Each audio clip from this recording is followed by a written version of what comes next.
una población, una serie de municipios en una región, una subregión, que está en torno a 7, 8 municipios, que impacta a unas 50.000 personas. Y que dependiendo del lugar donde sea el epicentro de los combates y las confrontaciones, pues pasa a tener unos desplazamientos, unos confinamientos. La gente, por supuesto, desesperada tratando de salvar la vida, se moviliza hacia otras comunidades próximas o hacia las cabeceras. Y cuando se trata de mantenerlos allá, los mismos grupos evitan que se movilicen las personas y los confinan. Hoy ya tenemos casos adicionales, por ejemplo, un gobernador indígena secuestrado, más bien desaparecido, que no sabemos bien todavía su paradero. Lo mismo pasa con otro líder en los últimos días. Ya hay cuenta de que hay bajas entre ellos mismos, solamente que esto es una información complicada de reportar, que se ha encargado la Defensoría del Pueblo incluso de tratar de hacer la indagación directa. Ya tenemos más o menos 1.000 personas, unas 300, 400 familias, unas 1.000 y tantas personas que se han tenido que desplazar. Y el confinamiento hoy está en torno a las 15.000 personas. Esto significa que otra vez tendremos que pasar a enviar alimentos, enviar medicinas, tratar de que las brigadas médicas entren, tratar de que además esas brigadas médicas no sean interceptadas por los grupos que atacan las misiones médicas para quedarse con los medicamentos, por ejemplo. Tratar de ver cómo logramos esto que está pasando en esta subregión, que ha generado que la gente básicamente por temor haya abandonado del todo los cultivos, porque hay que recordarlo, y yo lo voy a decir las veces que sea necesario. Sí. El territorio está minado. La principal acción de terror, de horror, de terrorismo que están utilizando es minar el territorio próximo a las casas, próximo a las escuelas, próximo al pan coger, y por lo tanto la gente ni siquiera va al campo a poder realizar los cultivos que facilitan la vida por miedo a perder la pierna. Gobernadora. Estuve en Cipí hace más o menos 2 semanas para llevar el acueducto, y lo primero que me encontré en primera fila fue un muchacho de 14 años sin una pierna por una mina. No, qué tragedia. Gobernadora, ¿desde cuándo comenzó esta nueva crisis humanitaria en el Chocó? Bueno, esta crisis se presenta hace más o menos 4 días, en donde comienza en un punto denominado un corregimiento del Medio San Juan que se llama Puerto Murillo. El mismo que si ya nosotros hemos conversado es el corregimiento del Tubo, del famoso Tubo. Y en este punto comienzan unos combates, los combates se extienden, se empiezan a desplazar comunidades desde Novita, desde Medio San Juan, desde el litoral, y se empieza a ampliar el margen de acción. Más o menos desde el sábado hasta ayer, el ELN mandó un comunicado diciendo que no se movilizaran ciertas comunidades y que no se movilizaran por algunas zonas. Ayer pasó otro comunicado, que esto ocurre por audios de WhatsApp que la comunidad y los líderes del territorio pasan. Y dicen, no, bueno, ya pueden movilizarse, pero estamos en esto y en esto y en esto, ¿no? Diciendo, bueno, si se meten es bajo su responsabilidad, porque hay combate y lo que estamos haciendo. A nosotros, ¿qué nos preocupa muchísimo hoy? Que estamos hablando de una confrontación que no se ha logrado neutralizar con respecto a Clan del Golfo y ELN directamente en esta zona, y que ya tenemos información de la Defensoría del Pueblo que puede haber un tercer actor ya incluso incursionando a través del río San Juan, porque recordemos que el río San Juan desemboca al pie de Buenaventura, y que la comunicación de toda esta franja es con el Valle del Cauca a través de Cartago y Anserma. ¿Cuál sería ese actor, gobernadora? ¿Cuál sería ese las disidencias de la FARC, que hacen presencia en el Valle del Cauca, y que aparentemente ya puede haber un acuerdo entre uno de los grupos para poder ingresar al departamento del Chocó y tener ahora sí una tormenta perfecta. Mire, gobernadora, usted, pues estamos en una situación de crisis política en el gobierno, en el nivel central, pero usted ha podido tener algún tipo de diálogo con el ministro de Defensa, bueno, ahora exministro Iván Velázquez, o con la cúpula militar y de policía para que acompañen a la población del Bajo y Medio San Juan? No, realmente no. De hecho, teníamos un consejo de seguridad regional que habíamos citado a varios gobernadores de la zona, donde aspirábamos contar con la presencia del ministro y con la alta cúpula militar y de policía para poder precisamente abordar estos problemas. Nótese que esto no es un tema simplemente de unos corregimientos en el Chocó. Yo no sé si es que porque son unos corregimientos en el Chocó es que se le ha dado tan poca importancia. Yo he insistido en que el nivel, la criticidad, la profundidad de la crisis humanitaria en la cuenca media del río San Juan es igual de grave que la del Catatumbo.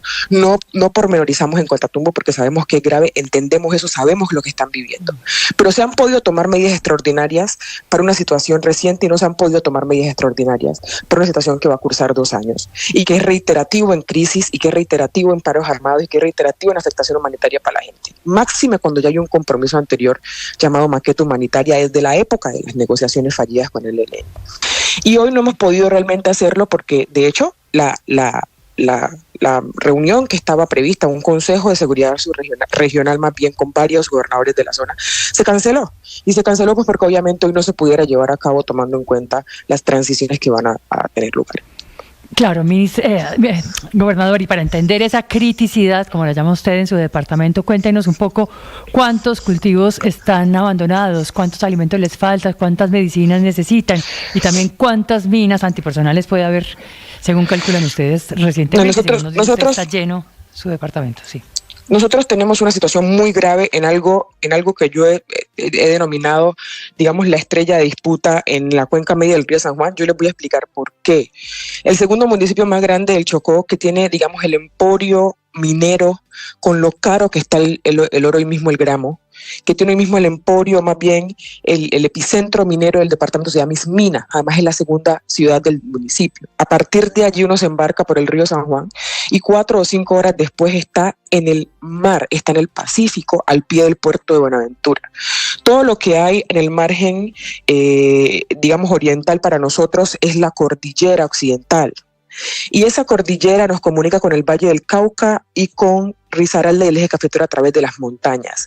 Esos espacios han sido cooptados por el ELN y están siendo hoy disputados por el Clan del Golfo por 2 razones. La primera, porque hay una altísima presencia de cultivos ilícitos, es decir, hoja de coca, y porque hay una altísima presencia, pero altísima, le digo que yo realmente con el corazón hecho un puño lo vi, y yo creo que lo puede ver cualquiera que utilice un helicóptero dentro de las fuerzas. Totalmente destruido el territorio por la minería ilegal, totalmente destruido el territorio porque usan mercurio, el mercurio se ve desde el aire porque se ve azul, y totalmente envenenada la tierra. Nosotros en lo que es el municipio de Sipí, en el municipio de Litoral, en el municipio de Novita, en el municipio de Río Iró, en Ismina, aproximadamente 7 municipios de esa zona, tenemos claridad de que por lo menos en todos hay minas antipersonas, porque por lo menos en todo hemos tenido tanto fallecimientos de nuestros soldados como fallecimientos de nuestros campesinos y eventos donde hemos tenido que sacar a toda velocidad a la gente para poder salvar la vida. Jóvenes, muchachos. Un niño, de hecho, se encontró con un artefacto explosivo en el río y le salvamos la vida de milagro en el río San Juan también. El principal factor que yo he solicitado es el AICMA. Depende hoy de la Presidencia de la República a través de un programa que se encarga más bien de educar en el riesgo de minas, y yo considero que esa no es la respuesta en un territorio que está totalmente minado. La respuesta en un territorio es la oficina contra las minas antipersonas. Así es, esa oficina hoy depende de Presidencia de la República y tiene una acción mucho más orientada al riesgo de minas, pero usted cuando le enseña a alguien sobre el riesgo de minas simplemente del criterio educativo, como ya pasó el problema, cuando usted no tiene riesgo, pero hoy tiene no hay que identificar, tareas, por ejemplo... Gobernadora, ¿hoy no hay tareas de desminado por parte de la fuerza pública en Chocó? Muy poca, muy mínima. ¿A qué se refiere la tarea de desminado por parte de la fuerza pública? Cuando ellos van en el patrullaje, por supuesto que tienen una información y una formación para poder identificar un riesgo, y cuando en el patrullaje identifican el riesgo, pues lo que hacen es desactivarlo, pero no porque estén en una tarea de desminado militar. El desminado militar es una tarea y un ejercicio que requiere tecnología y que requiere recursos, y no se ha asignado el recurso para el departamento del Chocó, y no se ha asignado el recurso para que la fuerza pública, en este caso el ejército, pueda tener las herramientas para hacer desminado militar planificado por zonas, tratando de desminar. ¿Y qué problema tenemos? Usted sabe que desminar puede demorarse unos días, pero minar se demora unos minutos. Entonces, cuando se trata de zonas que no sabemos que ya están libres de minas, porque cuando pasa el ejército por allí, inmediatamente al otro día puede poner la mina, el ELN o el Clan del Golfo, pues lo que hay que hacer es un ejercicio planificado de desminado militar. En este caso no aplica el desminado humanitario, no puede aplicar la educación en riesgo de minas solamente, sino que toca desminar. Y en eso sí han quedado las comunidades solas en el terror de no poder ni siquiera ir a cultivar y a buscar la comida, porque saben que hay minas en todos los caminos. Sí, gobernadora. Y lo segundo es la cantidad de desplazados y confinados, que por supuesto varía, pero que hoy representa para nosotros la obligación de tener que responder como primeros y segundos respondientes en la alimentación de la gente. Sí, gobernadora Córdoba, sobre el tema del Chocó, para muchos es paisaje la violencia que usted está describiendo con total claridad, pero fíjese que para quienes no están tan familiarizados con lo que está ocurriendo en su departamento, hay una cifra que en lo personal me impacta: 8 paros armados por estos grupos ilegales en 2 años. ¿Qué tanto ha afectado la economía de los chocoanos la imposibilidad o la posibilidad de moverse y de transitar libremente, de abrir los comercios, de tener una vida normal? No, no solo la economía, la vida completa. Estos 8 paros armados, le quiero recordar, por ejemplo, imposibilitaron que en el departamento del Chocó nuestros chicos pudieran realizar las pruebas IFES la última vez que se generó, durante el año pasado. Esto significa que no hay ruta estudiantil, significa que no hay realmente... Cuando nos organizamos lo podemos hacer, pero es muy difícil que entren, por ejemplo, las brigadas médicas. Esto significa que ni siquiera los ciudadanos nuestros, cuando tienen necesidad de salir a buscar ayuda, pueden salir a buscar ayuda para desplazarse a buscar, por ejemplo, un hospital de primer nivel, porque se los impiden. Lo más grave de esto ha sido que los AMAS utilicen a la ciudadanía como escudo humano para decirles: ustedes no salen, no se mueven, precisamente porque el interés del paro no solamente los combates, a veces el interés del paro también es movilizar sus mercancías, su cocaína, su oro. Y yo le digo, el permitir que las economías ilícitas sigan creciendo como han crecido es lo que está hoy generando la mayor, profundización de la guerra, porque obviamente esto ya no se trata de otra cosa distinta al lucro que generan las economías ilegales. Nosotros en 8 paros armados hemos tenido que detener completamente la vida y llegar al momento de desesperación de decir: ¿cómo hacemos para bajar la comida? ¿Cómo hacemos para bajar los alimentos? ¿Cómo hacemos para bajar los medicamentos? Porque no solamente se detiene el tránsito, no solamente se detiene el factor económico.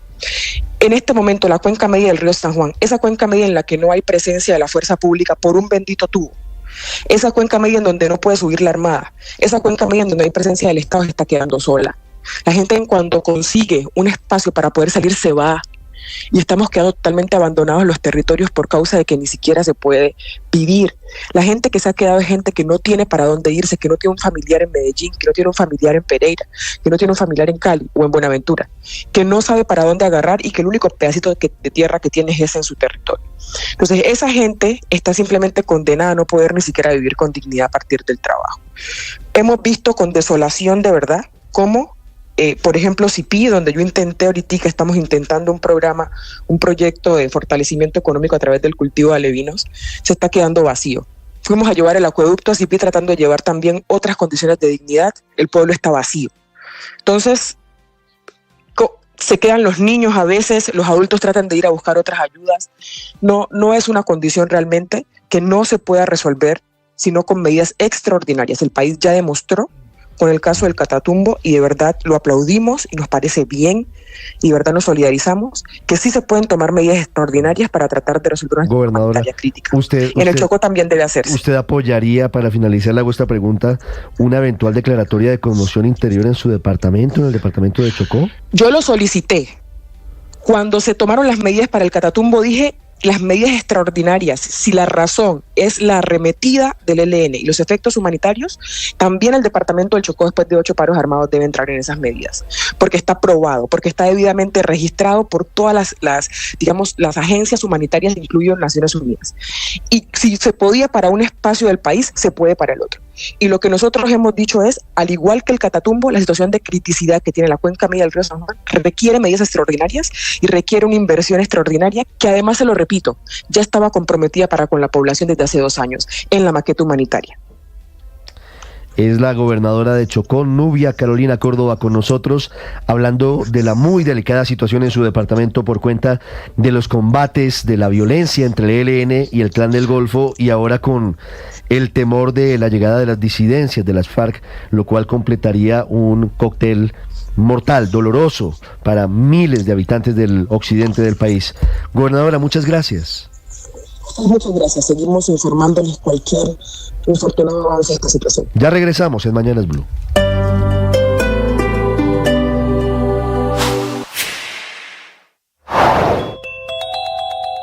Llegaron a Venezuela los primeros 190 migrantes deportados desde Estados Unidos. Nicolás Maduro calificó el operativo como un paso favorable y positivo y afirmó que busca construir relaciones de respeto, comunicación y entendimiento con Washington. Pero ¿cuánta gente se fue engañada? ¿Y quién se los llevó? ¿Quién se los llevaba? Los coyotes. Y después, estos grupos de coyotes, que son mafias, dirigidas desde Estados Unidos por David Smolaki, Carlos Vecchio, Guaidó, entonces le pedían a cada migrante que estaba o en Chile, o en Perú, o inclusive en Buenos Aires, un grupo, en Colombia.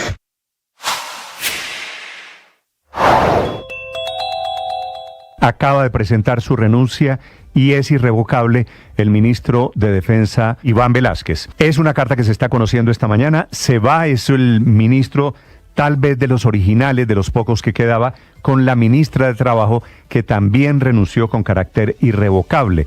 Es decir, eran los dos, la de Trabajo y el de Defensa, los ministros que venían desde muy el comienzo del gobierno Petro. Y renuncia irrevocable que se suma a la de la ministra Susana Muhammad, que se va por el tema de Armando Benedetti, a Juan Fernando Cristo, que se va para hacer política, y a Juan David Correa, que no le gustó que lo regañaran en público en el Consejo de Ministros, que fue exactamente hoy, hace 8 días, y que sigue cobrando víctimas. Una crisis de gabinete que nos coge sin el presidente Petro aquí.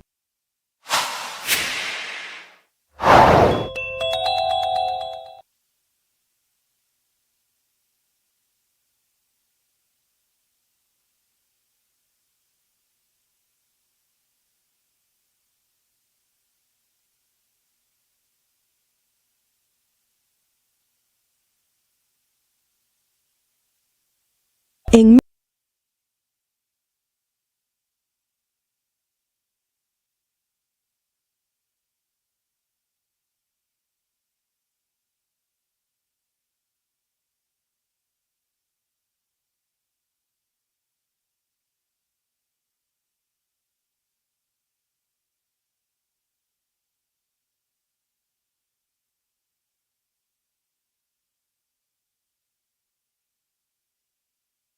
medio de la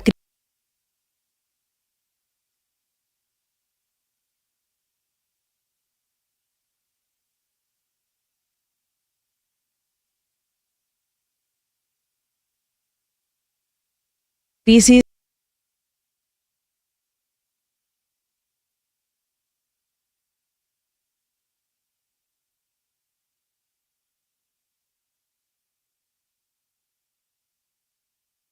Una de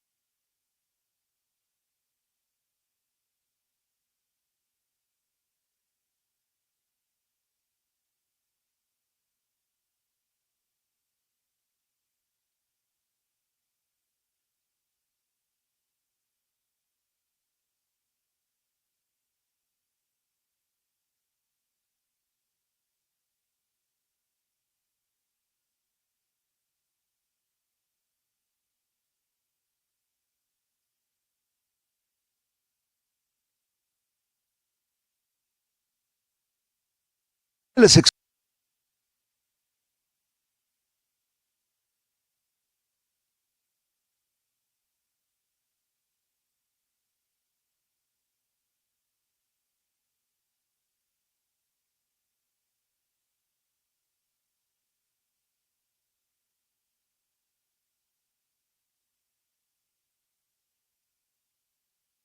uso de productos financieros más avanzados como créditos o inversiones sigue siendo limitado para este grupo, lo que sugiere que la bancarización juvenil se centra por ahora en las transacciones más básicas. Ahí volvemos a ese círculo difícil de romper cuando se es joven. Para pedir crédito exigen experiencia crediticia, pero ¿cómo consigo la experiencia crediticia si no me dan un primer crédito? A pesar de la creciente inclusión financiera, se evidencia que los jóvenes aún mantienen una relación menos diversificada con el sistema financiero, mientras que la población general 61,5% de los encuestados es cliente de más de un banco. Esta cifra es menor entre los jóvenes.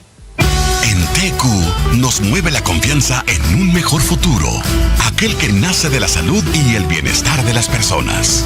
Cuidando la vida, aportamos al futuro de todo un país. TQ, totalmente confiable. 919 y BYD, la marca que más carros eléctricos vende hoy por hoy en el país, vendiendo el año pasado más de 9.000 vehículos durante todo el 2024, según datos de la ANDI y de Fenalco, y dando cuenta además de un crecimiento sostenible en este mercado, sumando híbridos y eléctricos en Colombia, que sigue aumentando, que sigue creciendo de manera permanente, con ventas que el año pasado se dispararon en 149% frente al año 2023, siendo esta marca de origen chino la marca líder en el mercado, con una participación del 42%, operación el 448% frente al año 2023. Un total de 3.900 vehículos eléctricos nuevos de esta marca china rodando hoy por Colombia y que constituyen un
colaboradores cercanos, directores de su partido, funcionarios de la alcaldía de Barranquilla y diversas empresas fachada. Así lo señaló él, y es que prometió además en esta que entregará información no solo sobre presuntos desvíos de recursos en torno a la empresa AAA, teniendo en cuenta, como usted lo mencionaba ya, la sonada contratación del megatanque 7 de abril, sino también sobre la presunta financiación irregular de la campaña de Aida Merlano y supuesto lavado de activos a través de diferentes empresas. Ricardo.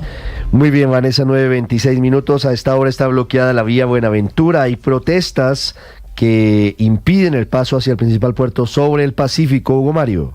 Ricardo, un grupo de personas bloquea desde muy temprano la carretera del mar en el sector de Zaragoza, entre Lobo Guerrero y Buenaventura. No hay tránsito de vehículos ni de pasajeros ni de carga desde y hacia el puerto sobre el Pacífico. Los manifestantes protestan por un operativo que adelantó la fuerza pública en las últimas horas y que terminó con la incineración de varias máquinas retroexcavadoras utilizadas para la explotación ilegal de oro. Ayer también hubo bloqueos esporádicos y a esta hora el bloqueo es total en esa carretera. El coronel John Borda es el comandante de la Policía de Carreteras del Valle. Bloqueo ahí por parte de la comunidad, alrededor de unas 30 personas están bloqueando ahí por inconformismos de unos procedimientos de minería ilegal. Hace media hora están exigiendo la presencia de la gobernadora o un delegado de la misma ahí en ese. Hay vehículos con mercancías represados a esta hora al lado y lado de la carretera a lo largo de 7 kilómetros, es lo que indican las autoridades del departamento del Valle. Ricardo. Estás escuchando Blue Radio. Si este 2025 tu plan es mudarte, recuerda que un espacio ordenado hace todo más fácil. Con los muebles y escritorios IKEA, tendrás comodidad y organización en cada rincón de tu casa. Con IKEA, tienes todo en escritorios y decoración. Llega el orden a tu hogar. Martes del Campo en Carulla. Disfruta 30% de descuento en todas las frutas y verduras. Válido el 11 de febrero de 2025. Aplica en todos los almacenes Carulla a nivel nacional. 20.000 kilos disponibles. Esta es Blue, más que radio.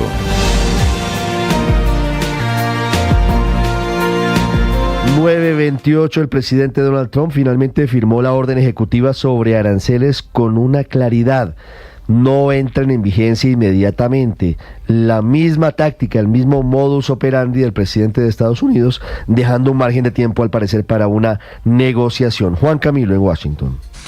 Ricardo, entrarán en vigencia a partir del 12 de marzo, según lo que establece esta orden ejecutiva firmada por el presidente Trump en las últimas horas. 25% de aranceles a importaciones de el aluminio y el acero, tal como se había anticipado, sin excepciones.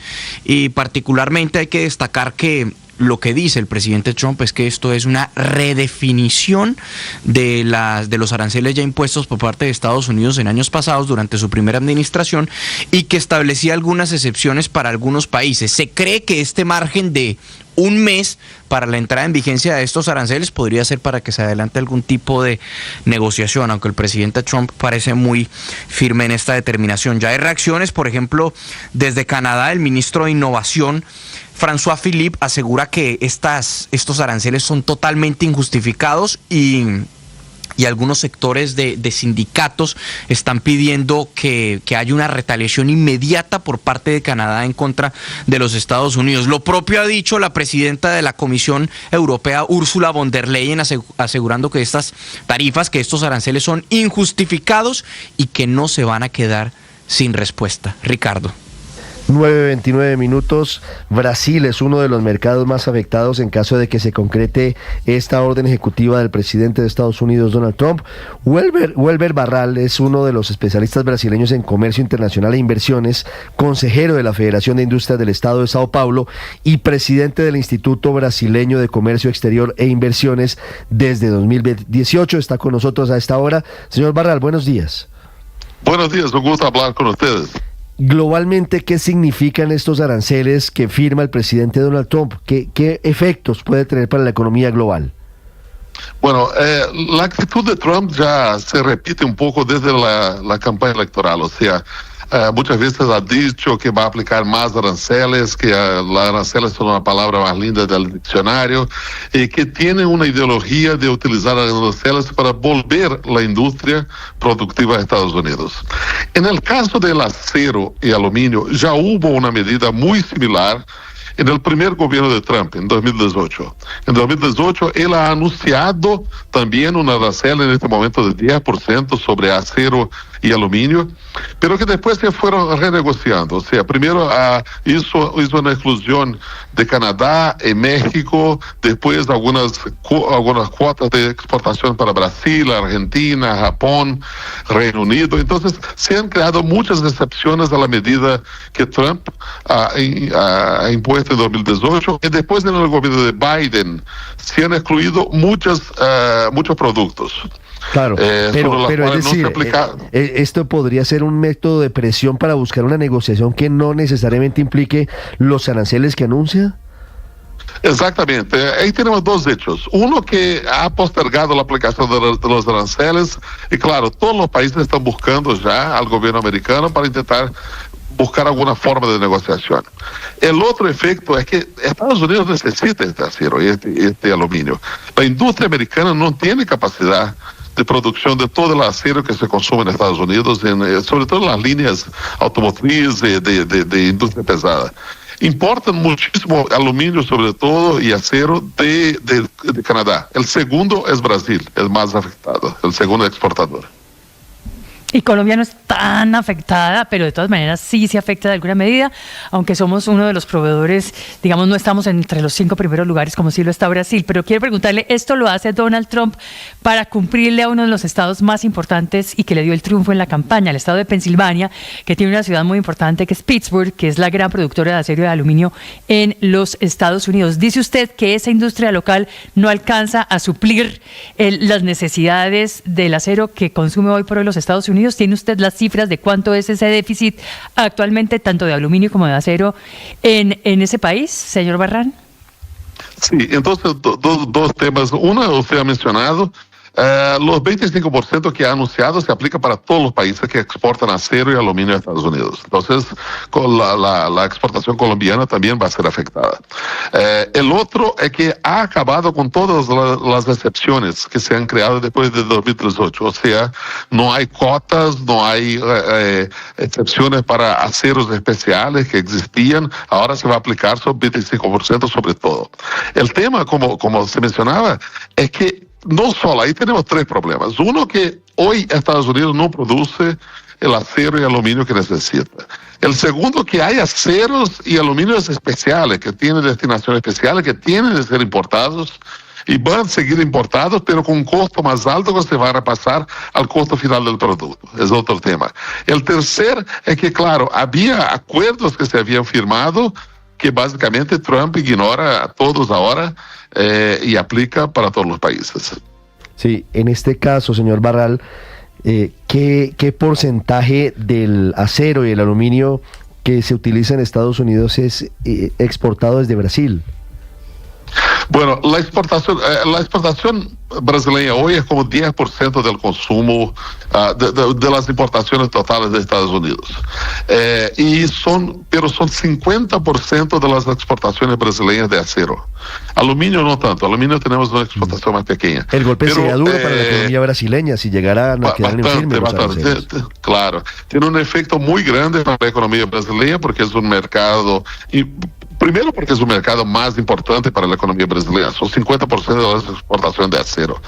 En segundo lugar, porque es muy difícil que se haga un desvío de esta exportación para otros mercados.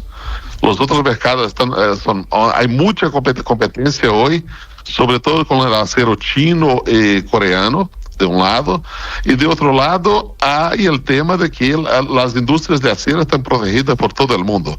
Después de 2018, Europa y los países que producen acero han creado varias barreras. Entonces, Brasil no tiene una posibilidad de hacer una apertura de nuevos mercados. Claro, en este caso, señor Barral, si llegaran a confirmarse estos aranceles de 25 y 35% para el acero y para el aluminio, ¿qué mercados podría mirar Brasil para exportar sus productos? Porque en este caso lo que pasaría es que tiene que reconfigurarse la balanza y mirar hacia dónde se pueden hacer las exportaciones de una forma mucho más favorable. ¿Cuáles podrían ser esos mercados? ¿Colombia, por ejemplo, estaría incluida? Bueno, entonces, hoy el segundo mercado para el acero brasileño es la Unión Europea. Sí. Y es la Unión Europea por dos factores. Una, que varias fábricas brasileñas, varias siderúrgicas brasileñas tienen subsidiarias en Europa, que hacen a veces tipos específicos de acero. Entonces, la Europa seguiría siendo seguramente un mercado importante, sobre todo si avanza el acuerdo Mercosur-Unión Europea. Entonces, este sería el mercado más importante para el acero y también el aluminio brasileño. Además que el acero y el aluminio brasileño tiene una ventaja sobre otros países en Europa, porque Europa hoy hace un cálculo de carbono en la producción. Y el acero brasileño es más verde en el sentido de que tiene básicamente energía hidráulica y solar. Entonces tiene una ventaja ambiental también en el mercado europeo. Además del mercado europeo, Brasil logra exportar a países con los cuales tiene acuerdos comerciales. Entonces Argentina es otro mercado bastante importante para el acero brasileño, Paraguay, Uruguay también, pero son mercados más pequeños, y otros países de Latinoamérica con quien tenemos acuerdo, incluso Colombia. Sí, pues ahí están los mercados emergentes, lo que podría ocurrir a futuro. Víctor, la última pregunta. Ral, pensando un poquitico en Brasil, pero también en Colombia, ¿eso quiere decir que el arancel que ya tenía 25% en el caso del acero se sube al 50% y el que tenía el 10% para el aluminio se sube al 35%? ¿Así sería la cosa? No, o sea, él impuso 10% en 2018, pero ahí se han creado muchísimas excepciones de cuotas, de reducción arancelaria, de volver a cero. Entonces hay muchas situaciones distintas que él va a uniformar todas ahora. Entonces, todos van a pagar 25%, sin excepciones. Sin excepciones, es Welber Barral, uno de los más importantes y reconocidos expertos brasileños en comercio internacional e inversiones, hablando con nosotros sobre esta movida del presidente Donald Trump, que por ahora no tiene efectos, que tiene efectos suspensivos. Señor Barral, muchas gracias. Muchas gracias, un gusto hablar con ustedes. Estás escuchando Blue Radio.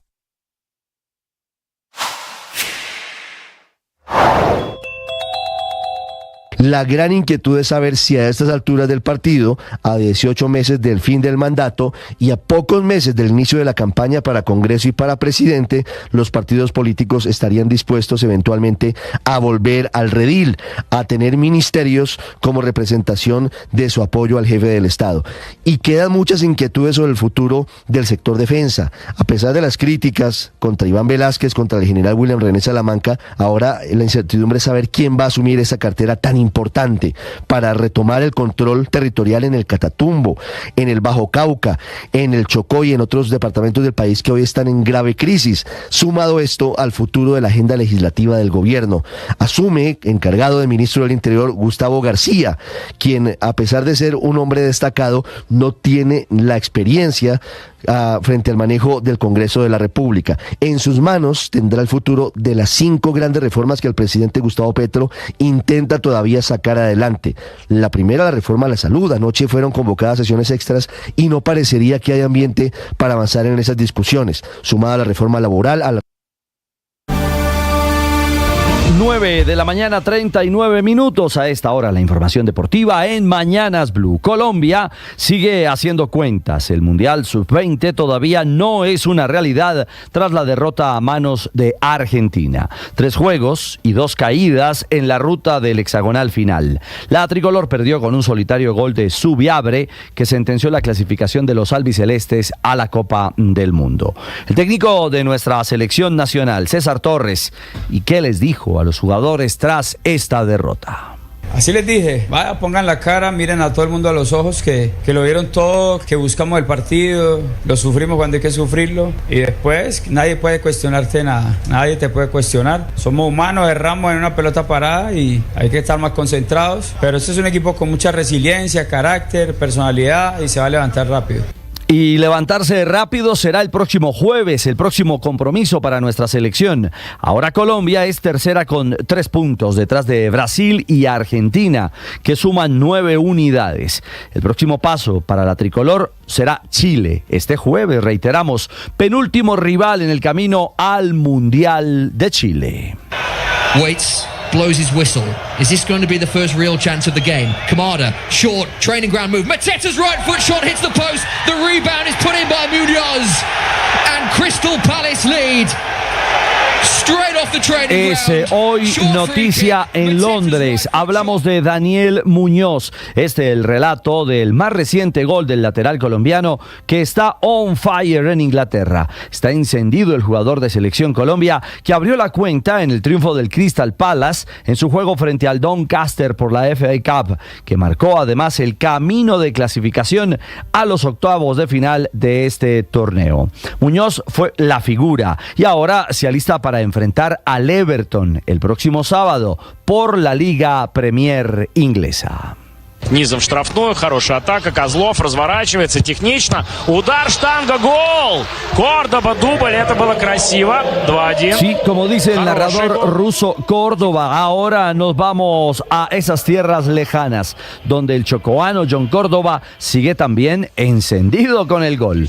El delantero nacional marcó doblete en el juego de pretemporada del Krasnodar frente al CSKA de Moscú. Córdoba se reafirma como el as goleador de su club para la nueva temporada de la Liga Rusa y ahora afina en los partidos de fogueo. Al final, Krasnodar derrotó 2-1 con el sello de Córdoba al CSKA, club de la capital rusa.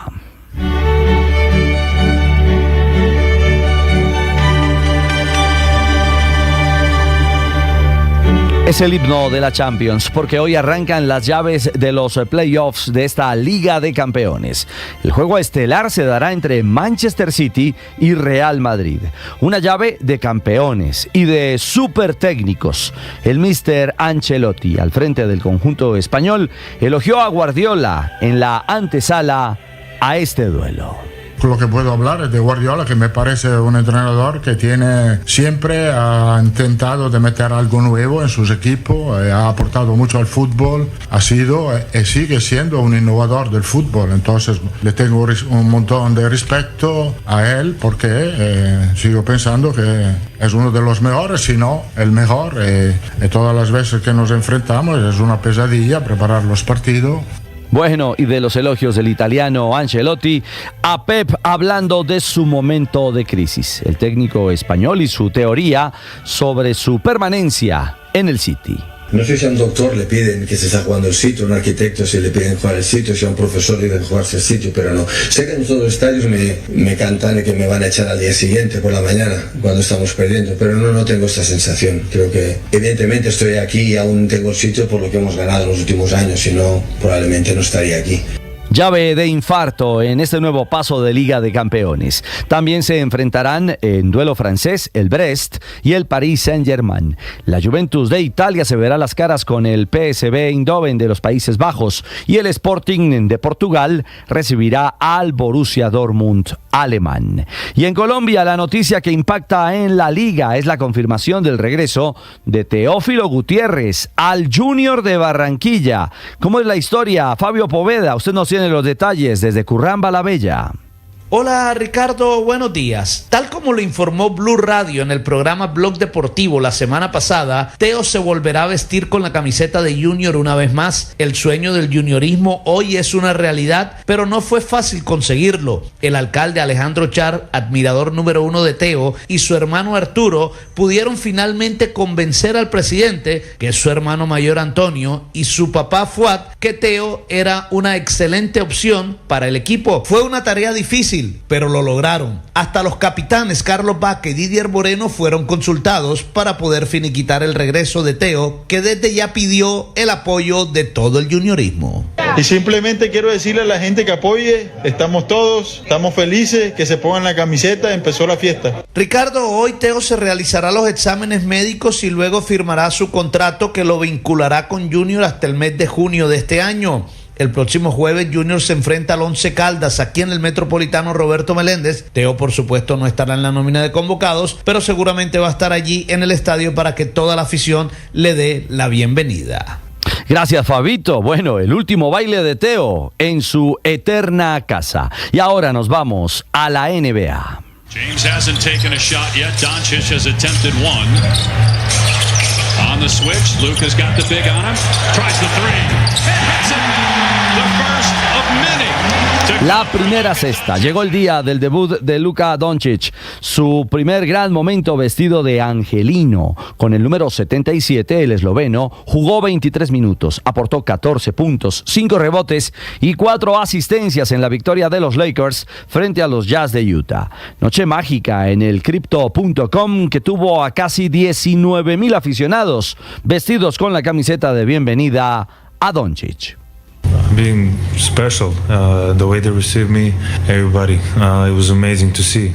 Es especial, la manera en que todos me recibieron fue espectacular. Estaba un poco nervioso antes del partido, pero una vez pisé el campo de juego fue divertido. Salir y poder jugar nuevamente fue sencillamente maravilloso. Comienza la era Doncic junto a la leyenda LeBron James en el mejor baloncesto del mundo. 9:46. Así cerramos la información deportiva a esta hora en Mañanas Blue.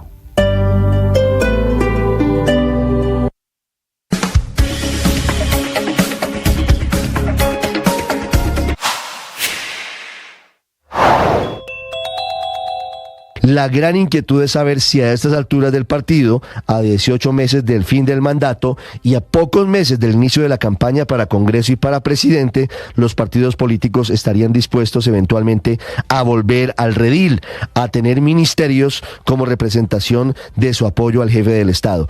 Y quedan muchas inquietudes sobre el futuro del sector defensa. A pesar de las críticas contra Iván Velázquez, contra el general William René Salamanca, ahora la incertidumbre es saber quién va a asumir esa cartera tan importante para retomar el control territorial en el Catatumbo, en el Bajo Cauca, en el Chocó y en otros departamentos del país que hoy están en grave crisis. Sumado esto al futuro de la agenda legislativa del gobierno. Asume, encargado del ministro del Interior, Gustavo García, quien, a pesar de ser un hombre destacado, no tiene la experiencia frente al manejo del Congreso de la República. En sus manos tendrá el futuro de las 5 grandes reformas que el presidente Gustavo Petro intenta todavía sacar adelante. La primera, la reforma a la salud. Anoche fueron convocadas sesiones extras y no parecería que haya ambiente para avanzar en esas discusiones, sumada a la reforma laboral, a la reforma tributaria y a otros elementos fundamentales del gabinete y del programa de gobierno del presidente Gustavo Petro, que mientras está fuera del país y lejos de Colombia, sigue tomando decisiones sobre el futuro de su gabinete presidencial y del último tramo de su mandato.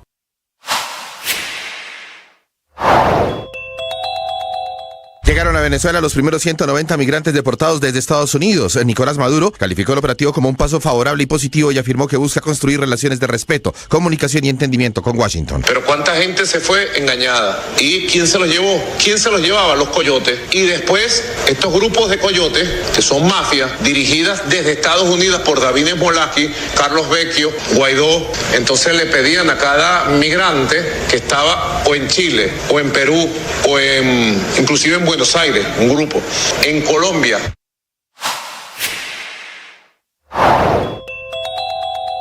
Acaba de presentar su renuncia y es irrevocable el ministro de Defensa Iván Velázquez. Es una carta que se está conociendo esta mañana. Se va, es el ministro tal vez de los originales, de los pocos que quedaba, con la ministra de Trabajo, que también renunció con carácter irrevocable.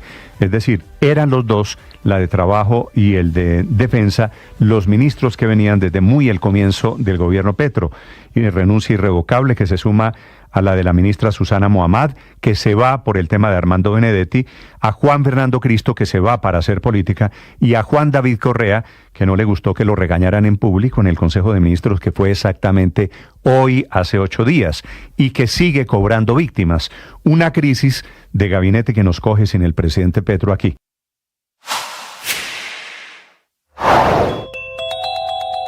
En medio de la crisis de orden público, particularmente en el Catatumbo y en el Chocó, se va el director de la policía. Con un simple gracias y sin explicar los motivos, se va el general William René Salamanca. 9 de la mañana, 50 minutos. Felipe, el gobierno insiste en que está evaluando el momento propicio en materia política para presentar una nueva reforma tributaria, más impuestos. No lo veo. No veo de dónde van a sacar la gobernabilidad para sacar estos proyectos adelante. Entre otras cosas, porque acuérdese que la orden de suspender o quitar la visa a los funcionarios del gobierno sigue vigente. El Departamento de Estado no se ha echado para atrás en eso. Entonces yo veo muy difícil, Néstor, que la gente se le meta a esta vaca loca, Ricardo. No, y el momento. A esta vaca loca. Y el momento es que el gobierno ya está con el sol a las espaldas. Claro. Entonces, yo no veo que va a salir difícil, ni la salud, ni la pensional, ni bueno, una tributaria mucho menos, por supuesto. Pero además me dicen, Andrés, que faltan todavía 2 renuncias, por lo menos. Imagínese. Francia Márquez, ministra de la Igualdad, y Alexander López, director de Planeación Nacional. Lo que yo oigo decir por ahí, Ricardo, es que el gobierno es bastante pesimista frente a cualquier posibilidad de reforma tributaria mientras Efraín Cepeda sea presidente del Congreso, sea presidente del Senado. En particular, el Senado es el gran obstáculo para el gobierno en casi todo. Pero de acuerdo con los pactos políticos que hay, no es claro que eso vaya a mejorar en el segundo semestre del año, porque creo que le toca al Partido Liberal, y si llega un liberal del corte más de la línea de César Gaviria, pues la cosa no mejora mucho. Yo a veces pienso, Ricardo, que la única posibilidad de una reforma tributaria es que la crisis fiscal colombiana se agudice tanto este año que conjuntamente Congreso y Gobierno tengan que trabajar en una salida a la cuestión, pero que no sea simplemente que el Gobierno llega con su proyecto y el Congreso se lo aprueba.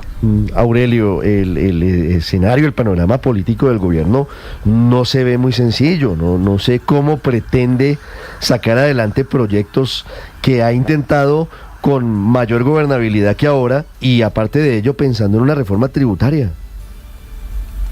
Ricardo, pero es que hay una colisión de problemas.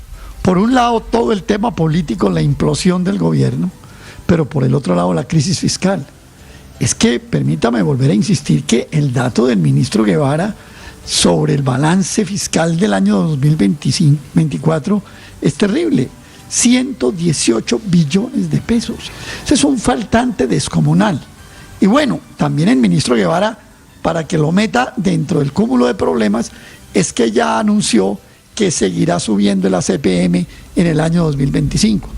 Dice, claro que con consenso de los transportadores, no sé hasta dónde pueda llegar ese consenso, pero fíjese usted que vamos a tener reforma tributaria y alza en los combustibles, es decir, extraer más recursos de la economía nacional para trasladarla al sector público, simple y llanamente a un barril sin fondo que hoy se ha vuelto realmente imposible de manejar. Sí. Hoy salió, permítame, Ricardo, para terminar, señor, hoy salió el director de Crédito Público, se fue. José Roberto Acosta, Sí, o ayer, sí. Ayer se despidió.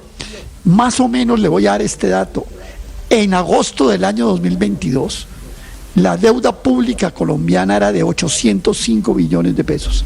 A noviembre 30 del 2024 ya era de 1.012 billones de pesos. Es decir, este gobierno también ha aumentado la deuda en 207 billones de pesos.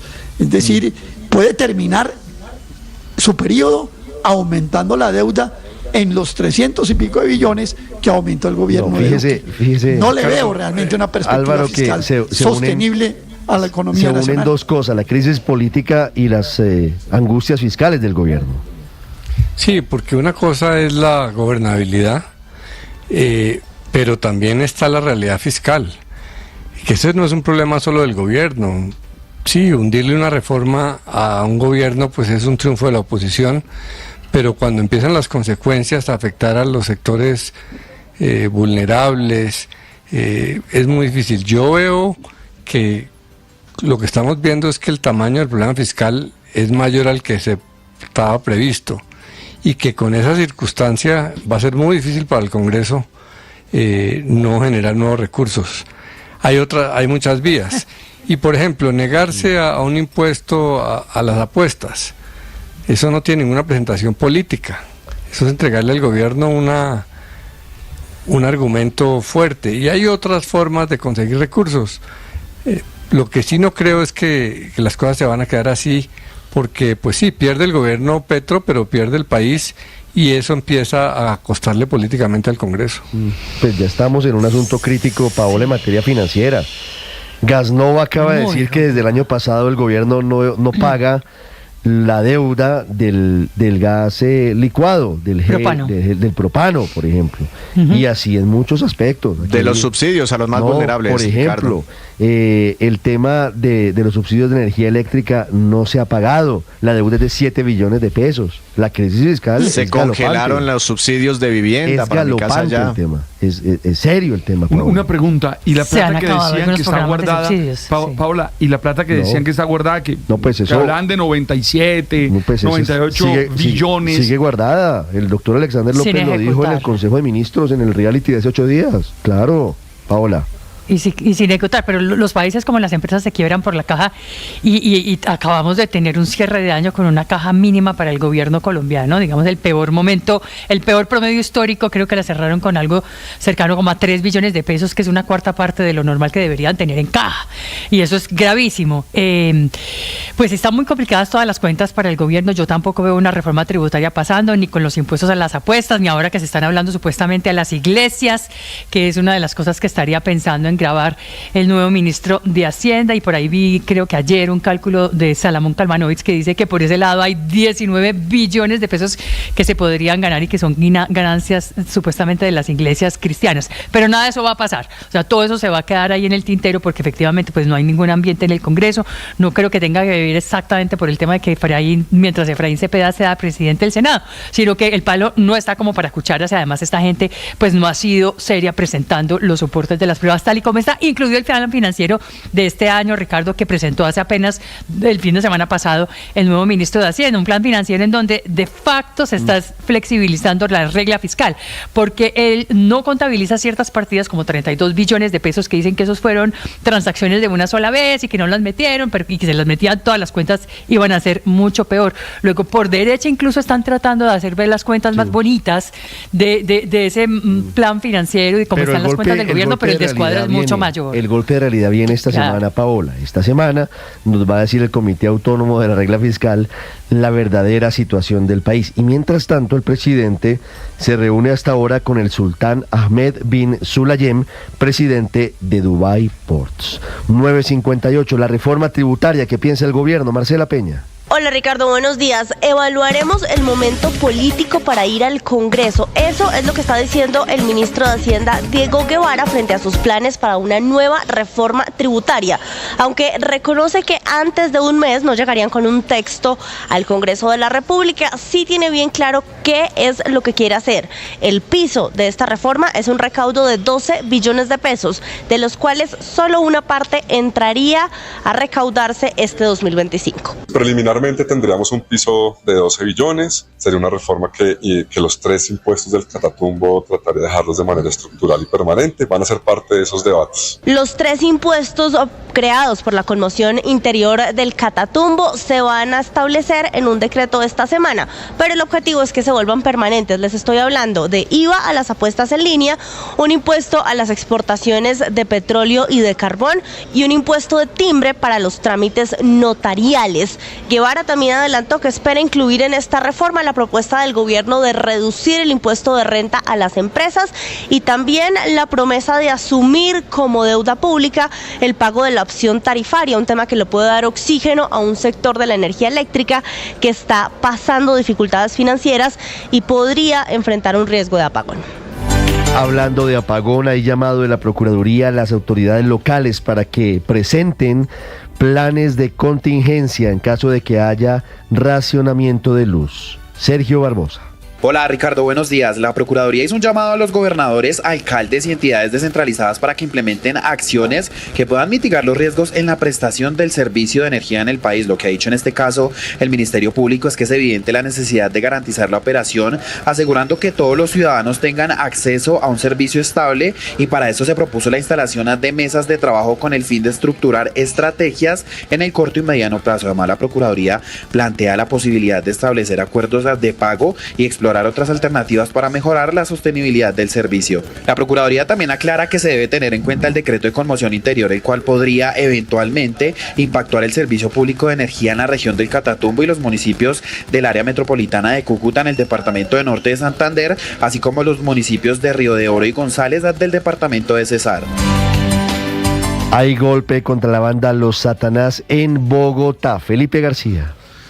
Hola Ricardo, sí señor, un juez envió a la cárcel en las últimas horas a Eric Leones y Mauricio Beltrán, dos peligrosos asesinos integrantes de Los Satanás implicados en el homicidio de un transportador informal que se negó a pagar extorsiones, esto el pasado 12 de enero en el barrio San Antonio de la localidad de Bosa en el suroccidente de Bogotá. El cuerpo de la víctima fue encontrado en el vehículo que conducía con un letrero en el que Satanás se atribuía el asesinato y dirigía un mensaje directo amenazante a otros transportadores para presionarlos con el fin de cumplir con cuotas de dinero que les exigían para ejercer la actividad económica en el sector. Por eso una fiscal de la seccional Bogotá les imputó los delitos de homicidio agravado, concierto para delinquir, tentativa de extorsión, fabricación, tráfico y porte de armas y también fabricación y tráfico de drogas, cargos que no fueron aceptados. Estos asesinos fueron capturados por el Gaula de la Policía y el CTI en Ciudad Bolívar y Usme, y allí les fueron incautadas una motocicleta que fue usada el día del asesinato, un arma de fuego, una granada y panfletos alusivos a Los Satanás. 10:01, hablamos de damnificados de inundaciones en el departamento de Nariño por el desbordamiento del río Sipí. Winston Viracachá. Decenas de campesinos de por lo menos 10 veredas de la zona rural del municipio de Roberto Payán resultaron afectados luego que las aguas del río Ispí se desbordaran por la intensidad de las lluvias que en las últimas 10 horas han caído sobre esa región del Telembí en Nariño. Javier Segura, alcalde del municipio de Roberto Payán. El río fue el que desbordó y a lo largo y ancho de él encontramos más de 12 comunidades, las cuales todas sufrieron afectaciones. Eso crece como que fuera una ola marina. La ola va pasando, va inundando y va secando. Es una cuestión difícil de comprenderla, pero la afectación que ha hecho es enormemente casi a todas las comunidades. Estamos sacando reporte con la gente nativa de las comunidades. Organismos de socorro y las autoridades municipales dicen que es incierto hasta el momento el número de damnificados, pero aseguran que no hay heridos, desaparecidos ni víctimas humanas que lamentar. Estás escuchando Blue Radio. Una de las experiencias más importantes en la vida es aprender. Nosotros somos seres abiertos al aprendizaje. Nuestra capacidad de aprendizaje es infinita. Por eso, tú y yo necesitamos tener la mente abierta, el corazón dispuesto y las manos listas para nuevas